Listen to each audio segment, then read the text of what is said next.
அனைவருக்கும் வணக்கங்க. எல்லாரும் எப்படி இருக்கீங்க? நல்லா இருக்கீங்களாங்க? ஒரு வாரத்துக்கு மேல ஆச்சு. வீடியோவே போட முடியலைங்க. கொஞ்சம் ஒர்க்கு வந்து அதிகமா இருந்துச்சு. வீடு கிளீனிங் வேலைங்க. சுண்ணாம்பு அடிக்காதான் பாக்கி. எல்லாத்தையும் ஏற கட்டி எல்லாம் க்ளீன் பண்ணி வைக்கிறதுக்கு ஒரு வாரம் ஆயிப்போச்சுங்க. அதனால தான் வீடியோ என்னால் சரியா போட முடியல. வாங்க இப்போ வீடியோக்குள்ளே போலாம். வீட்டுக்கார் வேலை செய்கிற இடத்துல ஃபோனை கீழே போட்டு உடைச்சிட்டாங்க. அதனால வந்து ஃபோன் வந்து செலவு வச்சிருச்சுங்க. அவர் உடைச்சலுக்கு வந்து நல்ல வேளை செல்லை வந்து சர்வீஸ் பண்ணி கொடுத்தாங்க. 3000 ஆச்சுங்க. ஒரிஜினல் கிளாஸ் போட்டு சரி பண்ணால் 3000, டெம்பரவரி போட்டால் 2400 ஒரிஜினலே போட்டு 3000 செல்லை வந்து சர்வீஸ் பண்ணியாச்சுங்க. துக்கும் தூளாக உடச்சி வச்சுருந்தாங்க. கீழே போட்டு இப்போ நல்லா ரெடி பண்ணி கொடுத்துட்டாங்கங்க. இப்போ செல்லை சர்வீஸ் பண்ணி வாங்கிட்டு அப்படியே வந்து வீட்டுக்கு வந்து இவங்க அப்பாவை சாயந்தரம் நேரம் மட்டும் மேலே லாப்ட்டை மட்டும் எனக்கு க்ளீன் பண்ணி கொடுத்துருங்க, மற்ற வேலையில் நான் பார்த்துக்கிறேன். எப்போ வீடு க்ளீனிங் ஆரம்பித்தா உள்ளே வந்து என்னது வெளியே வந்து உங்களுது அப்படிங்கிற மாதிரி பிரிச்சுக்குவோம். ஏன்னா வந்து எல்லாமே சுண்ணாம்பு மட்டும்தாங்க அடிக்க மாட்டோம். மற்றபடி எல்லாத்தையுமே கழுவி கமுத்தி தொடச்சி வைக்கிறதுக்கு எல்லாம் கம்ப்ளீட்டாக முடிச்சாதான் மனசுக்கு வந்து திருப்தியாக இருக்கும். ஏன் வீடு க்ளீன் பண்ணுறோங்கிறத சொல்லிடுறேங்க. குலதெய்வம் கோவிலில் அடுத்த வாரம் வந்து கும்பாபிஷேகங்க. போன வருஷம் 3 நாள் நோம்பியாக இருந்துச்சு. இந்த வருஷம் கோவிலெல்லாம் கொஞ்சம் வேலைப்பாடுகள்லாம் பண்ணி ஒரு நாளைக்கு கும்பாபிஷேகம் வைக்கிறாங்க. நம்ம வேற காப்பு கட்ட போகிறோங்க. அதனால் வீடெல்லாம் க்ளீன் பண்ணிடலாம் அப்படின்ட்டு ஊர்லேருந்து வந்த உடனே அந்த வேலையை தான் ஸ்டார்ட் பண்ணிட்டேங்க. ஒரு ப்ளவுஸு இது வாங்கி 2 மாதம் ஆச்சுங்க. நானும் இந்தா ஸ்டிச் பண்ணி தரேன், அவசரம்ட்டு கொண்டு வந்து கொடுத்தாங்கன்னா கையோடு ஸ்டிச் பண்ணி கொடுத்துருவேங்க. நீங்கள் எப்போ வேணாலும் கொடுங்க சிஸ்டர் அப்படின்னா அப்படியே போட்டுருவேன். அதுக்கப்புறம் வந்து லைனிங்லாம் எடுத்துகிட்டு வந்து நல்லா டார்க் ப்ளூங்க. ப்ளவுஸ் வந்து சூப்பராக இருந்துச்சு. எல்லோ கலர் சாரீ லைனிங் போட்டு சும்மா நார்மலாக தாங்க தைச்சி, வேறு எதுவுமே டிசைனு எதுவுமே வேணான்ட்டாங்க. கிராஸ் பீஸ் கொடுத்து ரவுண்டு கழுத்து மட்டும் திருப்பிட்டேன். ப்ளவுஸ் வந்து சூப்பராக இருந்துச்சு. தைச்சி அதுக்கப்புறம் ஒரு ஏரியாவாக ஒரு நாளைக்காக க்ளீன் பண்ண ஆரம்பிச்சிட்டேங்க. நம்ம வீட்டில் வந்துங்க போர் போட்டு இப்போ 1 வருஷம் ஆச்சு. அந்த போர் மண் சும்மா கிடந்தாலும் கிடந்திருக்கும். அதை எடுத்து வாசல் பூரா நிரவி விட்டுட்டோமாங்க. எப்போ பார்த்தாலும் வீடு வந்து இந்த கட்டட வேலை செஞ்சால் எப்படி இருக்கும் அதே மாதிரி தாங்க இருக்கும். அங்கே பாருங்களேன், லைட்டாக ஸ்வைப் பண்ணி காமிக்கிறேன் எவ்வளோ தூசி அப்படின்ட்டு. இத்தனைக்கும் மாதம் ஒருக்கா டீப் க்ளீன் பண்ணிட்டு தாங்க இருக்கேன். ஆனால் வந்து எவ்வளோ மண் சேருது பார்த்தீங்களா. கூட்டி அள்ளினா ஒரு வீடே கட்டலாம். ஒரு ட்ரக்கு நிறையா மண். அவங்க ரொம்ப லேட் ஆயிடுச்சுங்க இந்த டைம் வந்து க்ளீனிங். எப்போது வந்து சருன்னு முடிச்சிருவேன். ஒரு ஏரியாவுக்கு ஒரு நாள் ஆயிடுச்சு. வீடு பூரா குப்பை இல்லாமல் இருந்துச்சு. க்ளீன் பண்ண புதையலாட்ட எடுக்க வந்துக்கிட்டே இருந்துச்சு. வேண்டாங்கிற பொருளெல்லாம் என்னதான் எடுத்து போட்டாலும் மறுபடியும் வந்து வேஸ்டேஜ் வந்து சேர்ந்துக்கிட்டே தான் இருக்குது. எல்லாத்தையும் வாரி எடுத்து போட்டுட்டு க்ளீனிங் வந்து இப்போ என்னோட ஐட்டம் தாங்க. முதல்ல வந்து இந்த டப்பாலாம் ஒன்று கழுவி வச்சுட்டு இருப்பேன். இப்போலாம் வந்து ஆயுத பூஜை அன்னைக்கு மட்டும் கழுவிட்டு மற்ற நேரம்லாம் தொடச்சிட்டு அப்படியே வச்சிடுறதுங்க. ஏன்னா வேலை வந்து இருக்க ஜாஸ்தி தான் ஆகுதை தவிர குறைஞ்ச பாட்டை காணோம். அடுத்தது என்னங்க, கிச்சனுக்கு தான். உள்ளே போயிட்டு எப்போ முடியும்னே சொல்ல முடியாது. எல்லாத்தையுமே எடுத்து விளக்கத்துக்கு போட்டுட்டு இந்த சைடு பூரா தொடச்சாச்சு. இப்போ இந்த டப்பாஸ் பூரா எல்லாத்தையும் கழுவி வைக்கணும். 2ஆக பிரிச்சுட்டேங்க. டப்பாலாம் உள்ளே நின்று சிங்கில் கழுவி போட்டுட்டு பாத்திரம்லாம் தூக்கி வெளியில் போட்டுட்டேங்க. அமர உட்காந்து கழுவுனா தான் மனசுக்கு வந்து திருப்தியாக இருக்கும். நின்றுக்கிட்டே இவ்வளோ பாத்திரம்லாம் கழுவவும் முடியாது. அது இல்லாமல் இடம் வசதியும் உள்ளே வந்து சிங்கில் பத்தாதுங்க. எல்லாத்தையும் அள்ளி போட்டுட்டு உள்ள டப்பாலாம் கழுவிட்டு இங்கே வெளியில் வந்து விளக்கும் போது மணி ஒரு 3க்கு மேலேயே ஆயிடுச்சுங்க. அப்போ தான் நிழலும் வந்துச்சு. உட்காந்து கழுவுறதுக்கு சௌகரியமாக இருந்துச்சுங்க. இப்போ வந்து இந்த டைல்ஸ் எல்லாம் தொடச்சிட்டு அந்த ரேக்கெல்லாம் தொடச்சிட்டு மளிகை ஜாமான்லாம் மிச்சம் இருந்ததெல்லாம் தனித்தனியாக எடுத்து வச்சுட்டு இப்போ எல்லாமே கம்ப்ளீட்டாக முடிச்சாச்சுங்க. டப்பாஸ் எல்லாம் கழுவி போட்டாச்சு. ஆரம்பிக்கும் போது இங்கிட்ட ஆரம்பிக்கிறதா அங்கிட்ட ஆரம்பிக்கிறதான்னு ஒரே குழப்பமாக இருக்குங்க. இப்போ ஒரு வழியாக வந்து கிச்சன் ஏரியா டப்பாஸ் எல்லாம் கழுவி கமுத்தி போட்டாச்சுங்க. இந்த வீட்டு க்ளீனிங் இறங்கிட்டா ஒரு நாளைக்கு ஒரு நேரம் சாப்பாடு, கஞ்சி இல்லாட்டி வெறும் சாப்பாடு வச்சு தயிர் வாங்கி ஊற்றி சாப்பிட்டுக்குவோங்க.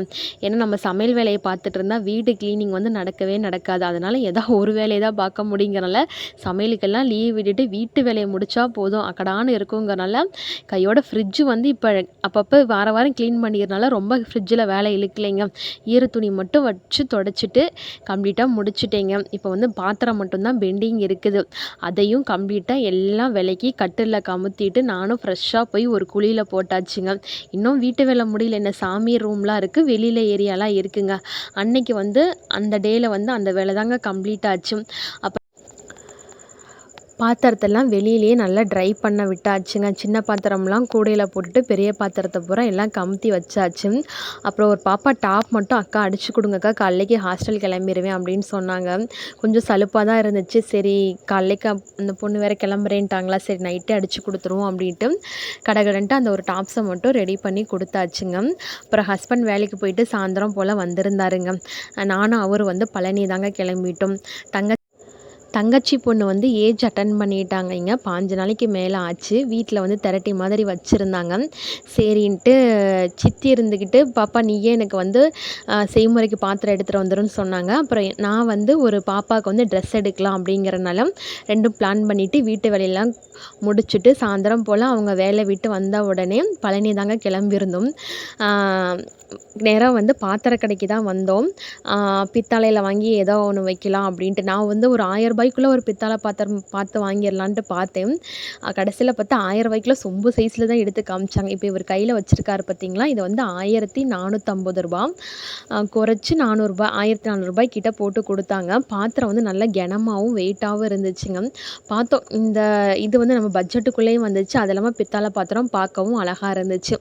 சரின்ட்டு அவங்களுக்கு சித்தி வீட்டுக்கு சைடு வந்து பாத்திரம் வாங்கிட்டு நம்ம செய்முறைக்கு வந்து பாப்பாவுக்கு வந்து ட்ரெஸ் எடுக்கலாம் அப்படின்ட்டு அடுத்தது துணி கடைக்கு தாங்க போயிருந்தோம். 4-5 கடை ஏறணும். சுடிதார் தான் எடுக்கலான்ட்டு பார்த்தோம். எங்களுக்கு சாட்டிஸ்ஃபைடே இல்லை. எல்லாம் வந்து எல்லாமே மூவ் ஆகிட்டு இந்த ரொம்ப ரேரான கலராக வச்சுருந்த மாதிரி இருந்துச்சு. டிசைனும் இல்லாத மாதிரி இருந்துச்சு. பழனியில் 4-5 கடைக்கு போயிட்டு எங்கேயுமே சுடிதார் வந்து செட் ஆகவே இல்லைங்க. ஃபைனலாக பாப்பாவுக்கு வந்து ஃப்ராக்கு தான் எடுத்தோம். கெவுன் அதுதான் எங்களுக்கு சின்ன பொண்ணு தாங்க. இப்போலாம் வந்து பொண்ணுங்கள்லாம் வந்து 11 வயசில் 12 வயசுல ஏஜ் அட்டன் பண்ணிடுறாங்க. ரொம்ப குட்டி பொண்ணு தான், விவரமே தெரியாது அந்த பாப்பாவுக்கு.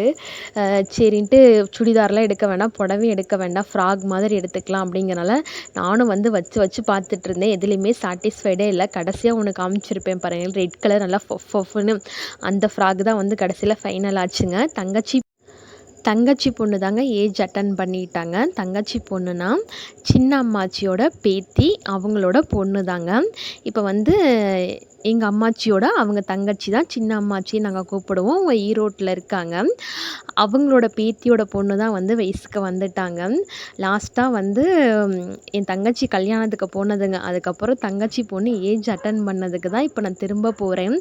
ஏன்னா எங்கள் தங்கச்சி கல்யாணம் ஆன உடனே அங்கிட்டு 2 மாதத்தில் வந்து எனக்கு மாப்பிள்ளை வீடு ஃபஸ்ட்டு வந்த உடனே பார்த்து எனக்கும் மேரேஜ் ஆயிடுச்சாங்க. கல்யாணம்னு ஒன்று ஆயிட்டாவே வந்து பிறந்த வீட்டு சைடில் வந்து எங்காச்சும் போகிறது வர்றது நல்லது கெட்டது எல்லாமே வந்து நமக்கு வந்து எல்லாமே குறைய ஆரம்பிச்சிருவோங்க. நம்ம அவ்வளோ சீக்கிரம் எங்கேயும் போகவும் மாட்டோம், வரவும் மாட்டோம். இப்போ வந்து அதுக்கப்புறம் ஒரு பிறந்த வீட்டு சைடில் ஒரு விசேஷத்துக்கு போகிறனால கிட்டத்தட்ட 11 வருஷத்துக்கு அப்புறம் நான் ரொம்ப குஷியாக இருந்தேங்க. பாப்பாவுக்கு பார்த்து ட்ரெஸ் எடுத்தேன். இந்த ட்ரெஸ் தாங்க ஃபைனல் பண்ணேன். சின்ன பொண்ணுங்கிறனால இது மாதிரியே போடட்டும், ரொம்ப பெருசாக சுடிதாரு சாரீலாம் வேண்டாங்கிறனால எடுத்தேங்க.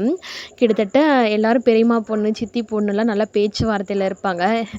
எப்போ சொல்கிற மாதிரி தான், அந்த பைண்டிங் கூட எங்களுக்குள்ளே இல்லைங்க. எல்லாம் கல்யாணம் ஆச்சு, ஆளுக்கு ஒரு மூலை முடுக்கில் வந்து செட்டில் ஆகிட்டோம். அவங்க பாட்டுக்கு அவங்க வேலையை பார்க்க, நம்ம பாட்டுக்கு நம்ம வேலையை பார்க்க அப்படி தான் போயிட்டு இருந்துச்சு. மேரேஜுக்கு அப்புறம் அதுக்கப்புறம் இப்போ தாங்க போகிறேன். தங்கச்சி பொண்ணு வயசுக்கு வந்தது. இடையில வந்து எதுக்கும் போகிறதில்ல வரதில்லை. அதே மாதிரி எனக்கும் மேரேஜ் ஆகும், அப்படியே தம்பி பிறக்க அந்த வேலை இந்த வேலை அப்படிங்கிற மாதிரி ஆயிடுச்சு. நானும் ஹஸ்பண்ட் தாங்க கிளம்புனோம். ஹஸ்பண்டுக்கு திடீர்னு அன்றைக்கி வந்து ஞாயிற்றுக்கிழமை தான் ஃபங்க்ஷன் வச்சுருந்தாங்க. எனக்கு பல்லடா வரைக்கும் ஒரு வேலை இருக்குப்பா, தாராபுரம் வரைக்கும் நீ நானும் ஒன்றா போகலாம், தாராபுரத்தில் ஒன்று ஈரோடு வண்டி ஏற்றி விட்டுட்டு நான் பைக்கில் போய் பல்லடத்தில் வேலையை முடிச்சுட்டு நேராக மதியம் ஃபங்க்ஷனுக்கு அட்டன் பண்ண வந்துடுறேன்ப்பா அப்படின்னு அவர் சொல்லிவிட்டு அவர் என்னை பஸ் ஏற்றி விட்டு போயிட்டாருங்க. சரி லன்ச் டைமுக்கு அவர் வரட்டும், நம்ம போய் முன்னாடி ஃபங்க்ஷனில் ஆக வேண்டிய வேலையை பார்க்கலாம் அப்படிங்கிறனால நானும் கிளம்பி வந்துட்டேங்க. ஈரோடு வந்துட்டு பவானி தாங்க. பவானியில் தான் எங்கள் தங்கச்சி வந்து குடியிருக்காங்க. வந்த உடனே பஸ்ஸில் ஏறின உடனே அப்படியே தியான நிலைமைக்கு போயிடுவேங்க. அப்போ தான் வந்து ஒரு ஸ்டெடியாக இருப்பேன், இல்லாட்டி வந்து நமக்கு தான் பஸ்ஸு சேராதே. அதனால் வந்து நல்லா ஒரு குட்டி தூக்கத்தை போட்டுட்டு இப்போ நேராக வந்து வீட்டுக்கு வந்தாச்சுங்க. வாங்க அப்படியே வந்து நம்ம ஃபங்க்ஷனை வந்து என்ஜாய் பண்ணலாம்.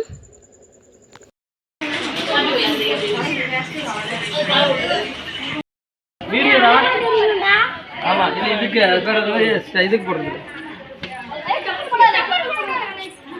செப்பல் போடலாமா வரலாமா 1 ஹவர் இத கேமராமேன் கால்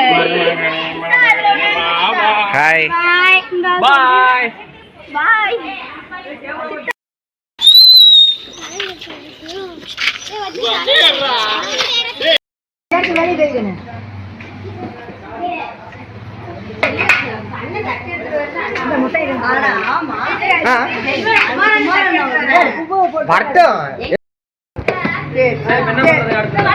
அவங்க வீட்டுக்கு வந்துக்கிறாங்களா மாமா நீங்க போய் ஆரம்பிச்சுடுங்க. கூட பத்து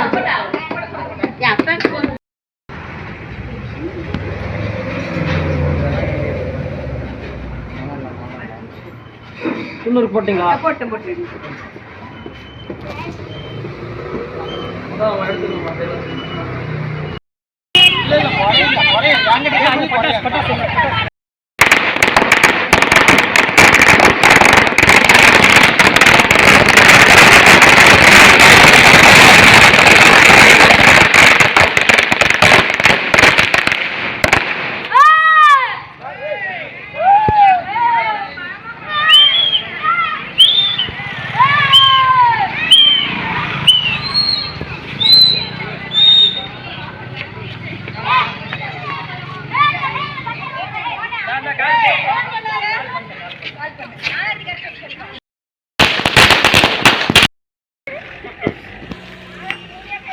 அடுத்து நம்ம வீட்டு பக்கத்துல பட்டாசு சரியாப்பா?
பின்னாடி போறா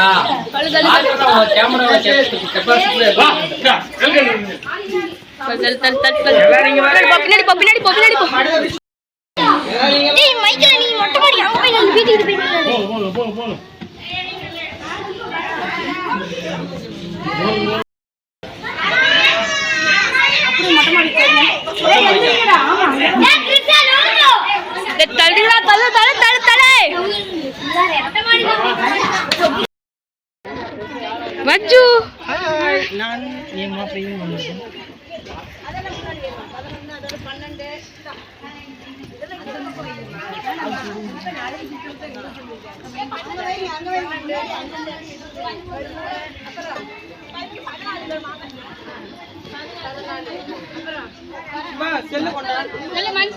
நான் தான் வச்சிருக்கேன்.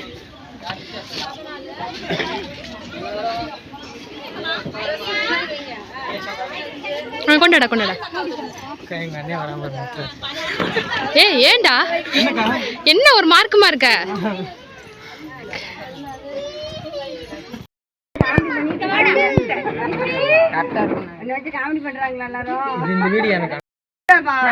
மாலை போட்டு நழுவி வைப்பாங்க. மாலை எடுத்து போட்டோம்.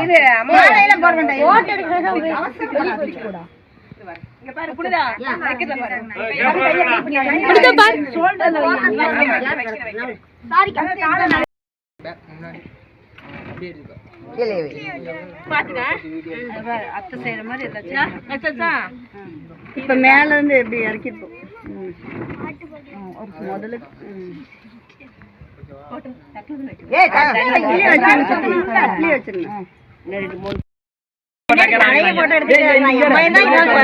அங்கிட்டு ஒரு ஆள் உட்கார வச்சுக்கலாம். இப்படி நில்லுங்க திரும்புற பக்கம்லாம் எடுக்கிறோம் போட்டாக்கார கூட நீ காசு கொடுத்து எப்படி ஆனா இந்த ஆங்கிள் எடுங்க, ஆனா அந்த ஆங்கிள் எடுக்கிற மாதிரி வந்து எடுங்க. நீ மாலை போட்டு சுத்துங்க. கையை மாத்தி பிடிங்க. கையை மாத்தி போடு. அதுதான் மாலை போடுறது. கையை மாத்தி போடு. என்ன? இங்க ஆமா இப்படி மாத்தி மாத்தி வருது. பாப்பநாயக்கம் பட்டியல தான் அப்படி மாலை போட்டு என்ன? மூணு தடவை சுத்திட்டியா? அதே மாதிரி அவ செய்யற மாதிரி செய்யுங்க. கண்ணத்துக்கு பூசு. அம்மா பூசுறேன்.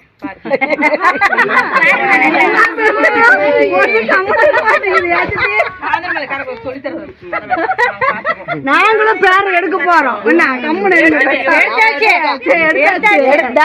அங்க பாருங்க ஒண்ணு வைங்க மேடம். ஏன் அந்த அம்மா தெரியாதா? நல்லா எடுங்க. மாமோடாடி சுத்துறா. ஆமா மாமோடாடி படிச்சுன்னு தெரியணும். படிச்சுன்னு எடுங்க. கோச்சிட்டு போயிருவா. என்ன பாட்டுல நல்லா தெரியுங்க. போவீங்க 5 பேரை 7 பேரை வச்சுட்டு கடைசியில அப்படி சுத்திட்டு இல்ல இல்ல பார்சல் தெளிவா இருக்கு. இங்க இருக்கு. கொடுத்துறேன் எனக்கு. அத நான் வேணா தெரியல. அவ்வளவுதான் அவ்வளவுதான் சொல்லி கொடுத்தா தான் தெரியாது. ஓகே. அவங்க அக்கா எங்க காயத்ரி எங்க அவளை கூப்பிட்டு வைங்க.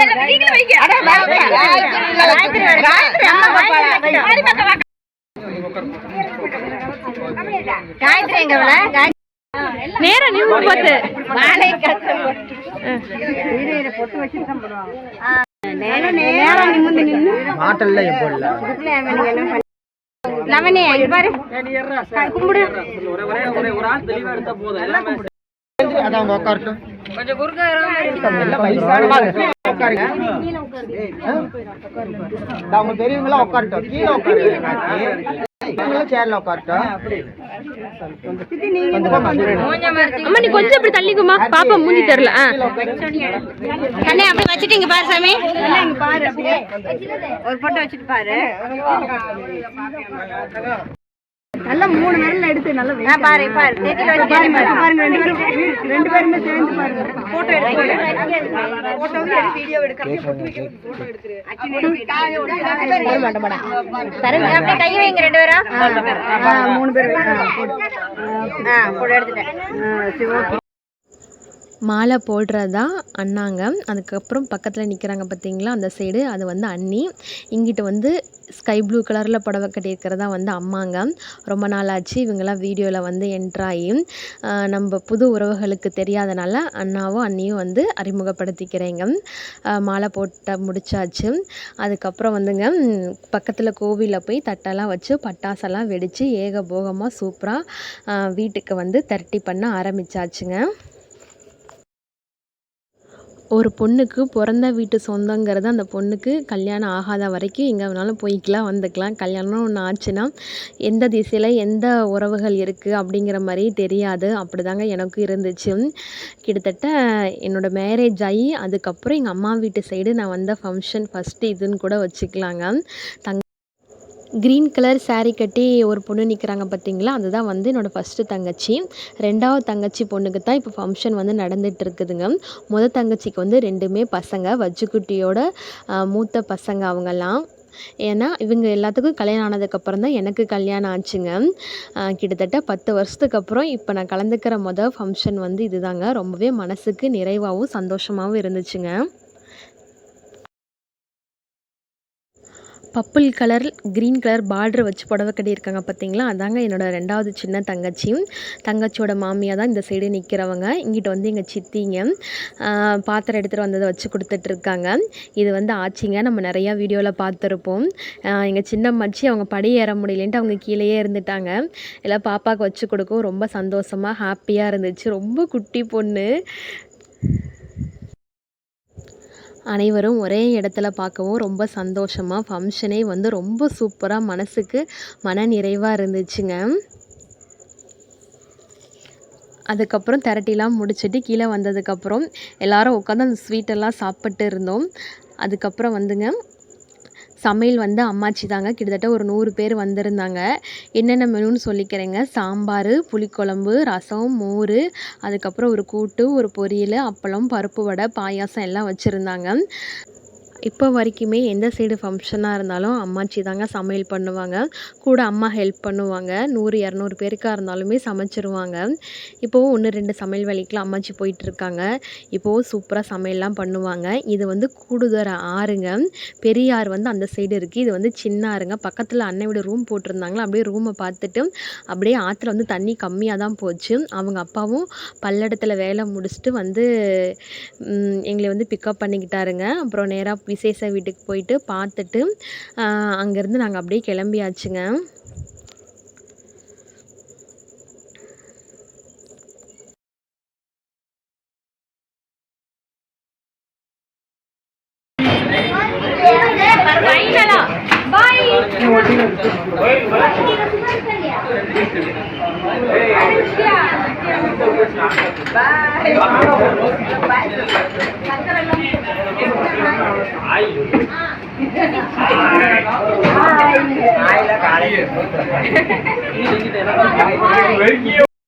அப்புறம் ஒரு ஃப்ரூட்டி காட்ட